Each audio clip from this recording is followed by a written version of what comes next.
بنی اسرائیل میں ایک شخص نہایت امیر تھا۔ اس کے پاس بے شمار دولت تھی۔ امیر شخص کی صرف ایک لڑکی تھی، کوئی نرینہ اولاد نہ تھی۔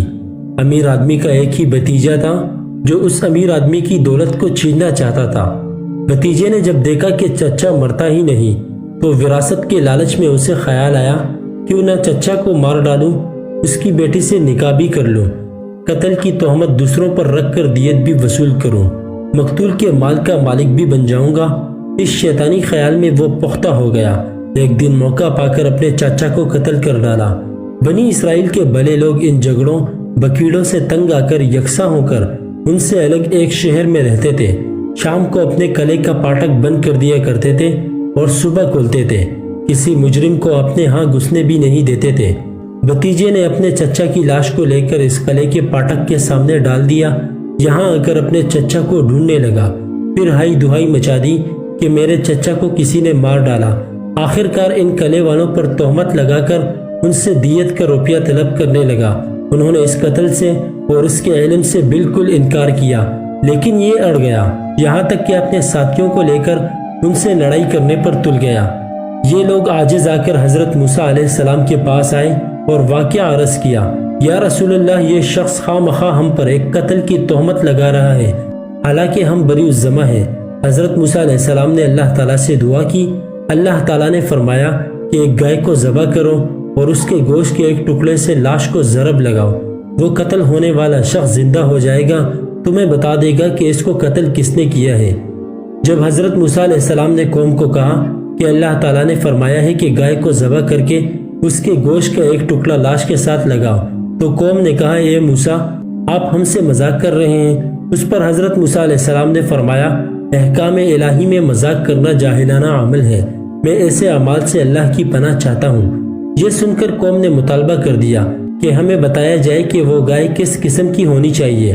اب اگر یہ لوگ جا کر کسی گائے کو ذبح کر دیتے تو کافی تھا، لیکن انہوں نے سوالات کا دروازہ کھولا اور کہا کہ وہ گائے کیسی ہونی چاہیے۔ ان پر حکم ہوا کہ وہ نہ تو بڑھیا ہو اور نہ بچیا ہو، جوان عمر کی ہو۔ انہوں نے کہا کہ حضرت ایسی گائے تو بہت ہیں، یہ بیان فرمائیے کہ اس کا رنگ کیا ہونا چاہیے۔ وہی اتری کہ اس کا رنگ بالکل صاف زردی مائل ہو، وہ باہر دیکھنے والوں کی آنکھیں میں اتر جاتی ہو۔ پھر کہنے لگے، حضرت ایسی گائے تو بہت ساری ہیں، وہ ممتاز وصف بیان فرمائیے۔ وحی نازل ہوئی کہ وہ کبھی حل میں نہیں جوتی گئی، کھیتوں کو پانی نہیں پلایا، عیب سے پاک ہو، کوئی داغ دبا نہ ہو۔ جو وہ سوالات بڑھاتے گئے، حکم میں سختی ہوتی گئی۔ اب ایسی گائے ڈھونڈنے کو نکلے تو وہ گائے صرف ایک بچے کے پاس ملی جو یتیم تھا۔ گائے کا مالک ایک یتیم بچہ تھا، اس کا والد فوت ہو چکا تھا۔ وہ شخص نہایت نیک اور توحید کا قائل تھا۔ اس بزرگ ہستی کی صرف ایک گائے ہی تھی جو اس کی ملکیت میں تھی۔ جب یہ شخص فوت ہونے لگا تو اس نے اللہ تعالیٰ سے دعا کی، یا اللہ، میری ملکیت میں صرف ایک ہی گائے ہے، میرا بچہ بھی نابالغ ہے، یہ بچہ جب بالغ ہو جائے تو اس کا سپرد کر دینا، اور گائے کو جنگل میں چھوڑ دیا۔ جب کوئی آدمی اس کی طرف جاتا تو بھاگ جاتی، اور جب یہ بچہ جاتا تو گائے خود بخود اس کے پاس چلی جاتی۔ یہ گائے انتہائی خوبصورت تھی۔ بنی اسرائیل کے لوگ اس کی عبادت کرنے کی طرف مائل تھے۔ اس بچے کے والد نے فوت ہوتے ہوئے وقت وصیت کی کہ میرے بچے ہر کام میں اپنی ماں کی خدمت کرنا اور کسی بھی کام کرنے سے پہلے اپنی ماں سے مشورہ ضرور کرنا، بالخصوص گائے کو اپنی ماں کے مشورہ یا اجازت کے بغیر فروخت نہ کرنا۔ تمام نشانیاں دیکھ کر قوم نے حضرت موسیٰ علیہ السلام سے عرض کی کہ آپ نے جو نشانیاں بتلائی ہیں، یہ گائے ہم نے تلاش کر لی ہے اور گائے ایک یتیم بچے کی ملکیت ہے۔ حضرت موسیٰ علیہ السلام نے فرمایا کہ وہ گائے خرید کر اس گائے کو ذبح کرو اور اس کے گوشت کا ایک ٹکڑا لے کر لاش پر ضرب لگاؤ، وہ بتا دے گا کہ میرا قاتل کون ہے۔ بنی اسرائیل والے اپنے دل میں اس گائے کی عبادت کرنے کے لیے تیار تھے۔ وہ پہلے گائے کو ذبح کرنے پر تیار نہ تھے، جس کا ذکر اللہ تعالیٰ نے قرآن میں بھی کیا ہے، لیکن حضرت موسیٰ علیہ السلام کے سامنے انکار نہ کر سکے اور بچے کے پاس خریدنے کے لیے چلے گئے۔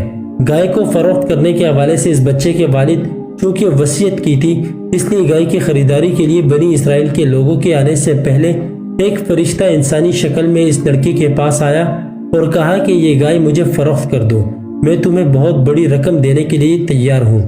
اس پر لڑکے نے کہا کہ میں اپنی والدہ سے مشورہ کیے بغیر فروخت نہیں کروں گا۔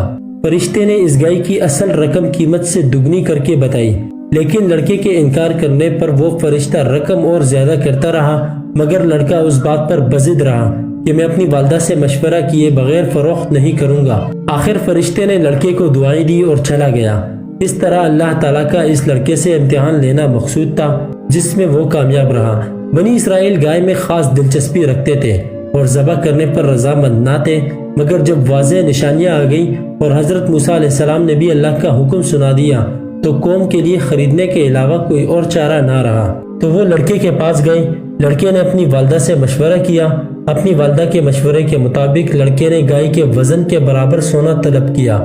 جو بنی اسرائیل نے اس لڑکے کو دے کر گائے خرید لی اور اس گائے کو ذبح کر کے اس کے گوشت کا ایک ٹکڑا لاش پر مارا تو وہ زندہ ہو گیا اور بتایا کہ میرا قاتل میرا بھتیجا ہے، جو مجھے قتل کرنے کے بعد میری بیٹی سے شادی کر کے میری تمام دولت پر قبضہ کرنا چاہتا تھا۔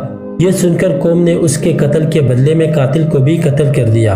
اس واقعے کا نتیجہ یہ ہے کہ گائے چونکہ اللہ تعالیٰ کے سپرد میں تھی اور بچہ بھی یتیم تھا، لہٰذا اللہ تعالیٰ کے سپرد ہونے کی وجہ سے اس یتیم کو زیادہ سے زیادہ قیمت مل گئی۔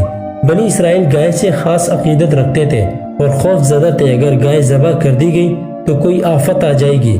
جب گائے کو ذبح کرنے سے کچھ نہ ہوا تو ان کی عقیدت بھی ختم ہو گئی۔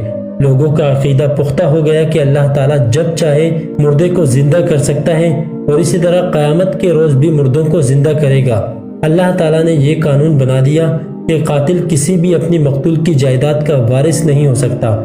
قاتل کا پتہ چل گیا ورنہ خون خرابے کا خطرہ تھا۔